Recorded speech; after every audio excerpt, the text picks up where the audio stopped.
I'm Michael Callieri. I work at the Visual Computing Lab. It's a small group. We are around 20 people that work on 2D, 3D computer graphics. We are part of the Institute of Science and Technologies of Information, which is part of the National Research Council of Italy. We are located in Pisa. So our task in this really interesting and large project, as you have seen in all the previous presentation, was to work on the set of stone from the rib vault. Remember, I'm a computer scientist, so just forgive if I say any wrong terminology on the archaeological and architectural side. So, as it was just shown, these stones were part of the ribs of the vault and have collapsed, and was already presented all the work done in trying to locate them and to document everything that is used to establish the original positioning and to reconstruct how the things collapsed. But we started from on a different task, which was the being able to have the 3D models of these entities and being able to work with them on the web, as in a similar way to which all the rest of the data has been made available through web interfaces. So Éloi Gatté from Mercurio built this custom photogrammetric rig to digitize in detail the different stones. And we used MeshLab, our open source tool for mesh editing and visualization, to help in processing the data, producing in the end a set of almost 70 high-resolution 3D models. And then we had to put it online. So it was imperative to directly use the high-res 3D data, so to make possible to directly interface with the full resolution 3D models to make easier to really understand, measure, and perceive the detail that has been captured in the 3D digitization. We also had to provide some way of measuring all this geometry and somehow to start working on the 3D models directly in the web interface. So to do so, we started from another software that we created some time ago, which is called 3DOP, which is a framework for creating visualization of 3D models on the web, and is being focused on the cultural heritage world. And one of its main selling point is the fact that it can manage very high resolution geometry. So the entire library is an open source framework, is based on JavaScript. It works with the HTML5 and the WebGL component, which is supported in, well, all browsers. Almost all browsers. Nothing is ever supported by all browsers, but yeah, it's pretty supported across browser and platform. And as I said, it's able to manage high-resolution data because it employs a multi-resolution engine. So basically, the object you see on the screen are divided in small chunks, and for each chunk, you have different level of resolution. And depending on how much memory you have, how much resources your computer has, how much network you have for transferring data, you're getting the best possible representation for that object. This makes things work very smoothly over the web because you start working with the object immediately, and the more you work on a certain area and the closer you are to the certain area, the detail increase without you having to do anything. So everything is just taken care and you perceive the object as best as possible given your work condition. So we had no problem in showing the stone at full resolution, and it will be also possible to show even more than one element at a time when we'll start doing the next step of showing the different elements in their original position, for example. The other thing about 3DOP is that it can be customized really extremely customized for a specific project. So 3DOP is basically the core visualization part, and everything else in the interface is custom made to produce a specific kind of interaction and a specific set of functionality depending on the project. So it takes some time, but it's possible to really build a specific application using 3DOP for a specific project, and we have done so in this case. So at the moment, you start from a very simple index page, which we plan to enrich by adding a lot of the data that you have seen in the previous presentation. So all of these elements have been annotated, marked, and described in many different ways. So there's a lot of metadata and paradata in each of these elements. So we can already show it here. And from this index page, you get to the main viewer.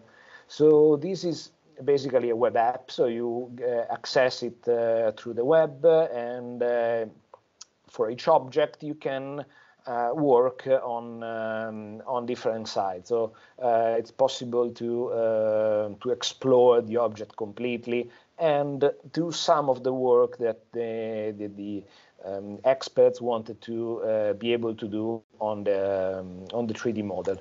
So we started by providing a navigation system. So most of the people that will have to work, examine, measure, and on these stones are not expert in 3D. So we provided a simplified navigation. So it's a turntable.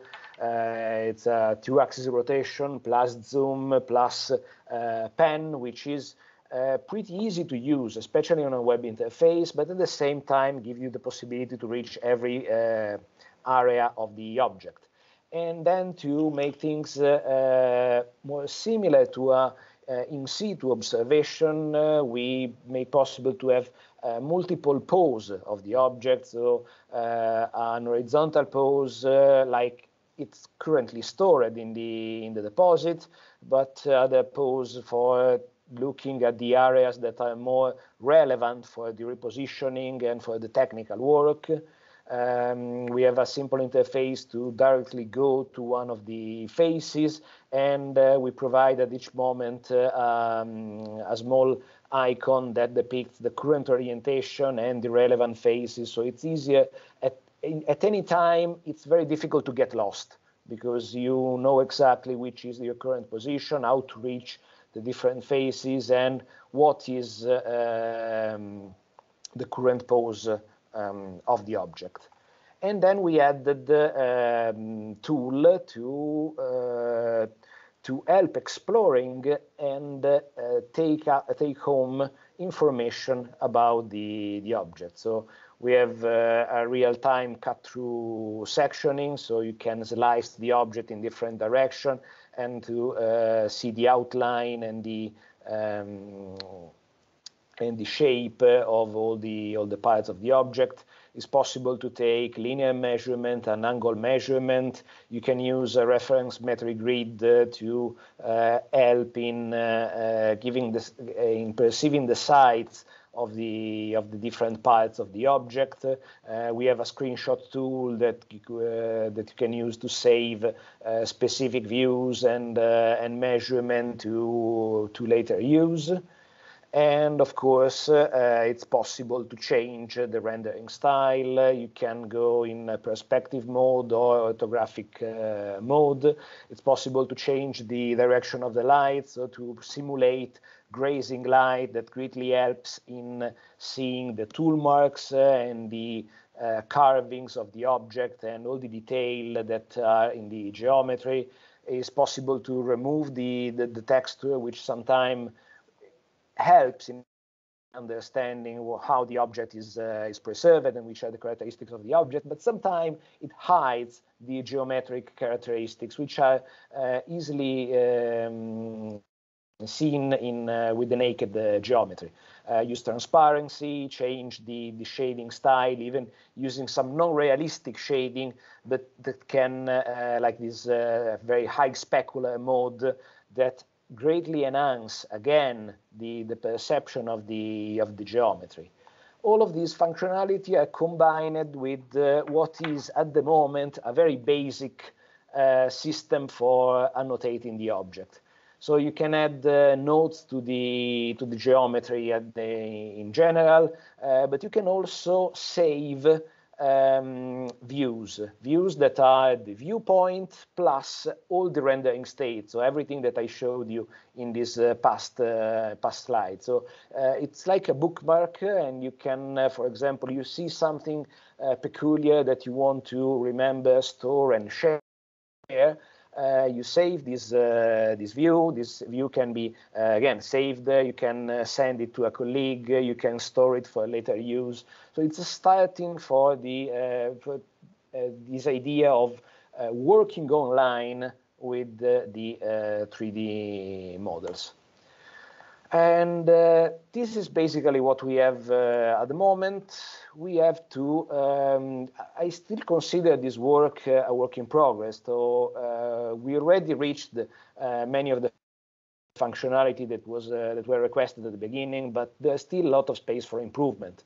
So I'm working to add a detailed annotation to the geometry, so like points, polyline, and areas, to being able to trace them directly on the 3D model, and adding maybe a dimensioning interface, because you remember it was shown in the previous presentation, that idea of providing the dimension and the characteristics directly on the graphically directly on the 3D model, and all of these should be connected with possibly a more advanced functionality for sharing and storing this annotation.